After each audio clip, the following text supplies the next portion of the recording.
ఇప్పుడు ఎలాగో టెక్నాలజీ కూడా ఎక్కువైపోయింది. సో చూస్తే పిల్లలు పుట్టని వాళ్ళకి కూడా ఈ టెస్ట్ ట్యూబ్ బేబీస్ అని అవి ఇవి చేస్తున్నారు. డెవలప్ చేసి చేస్తున్నారు.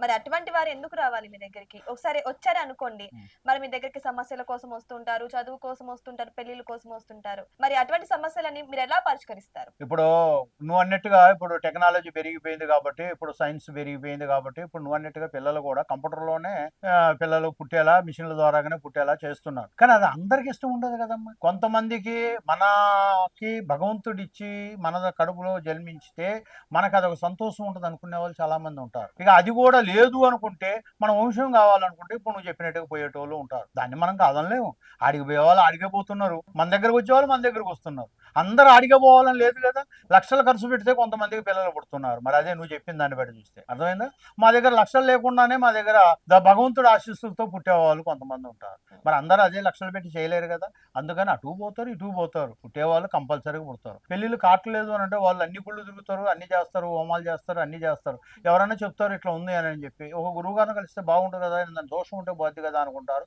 మన దగ్గరకొస్తారు. వాళ్ళకి చేసే ప్రయత్నం వాళ్ళకి చేస్తాం. అట్లా భార్యాభర్తలు చికాకులు, గొడవలు. వాళ్ళు ఒకళ్ళకొకరు ఒకరి మాట ఒకరు ఇనుకోకోకుండా పెళ్ళైన సంవత్సరంలో ఇడిపోవచ్చు, 2 నెలల్లో ఇడిపోవచ్చు, 3 నెలలు ఇడిపోవచ్చు, 6 నెలలకు ఇడిపోవచ్చు, 10 సంవత్సరాలకు ఇడిపోవచ్చు.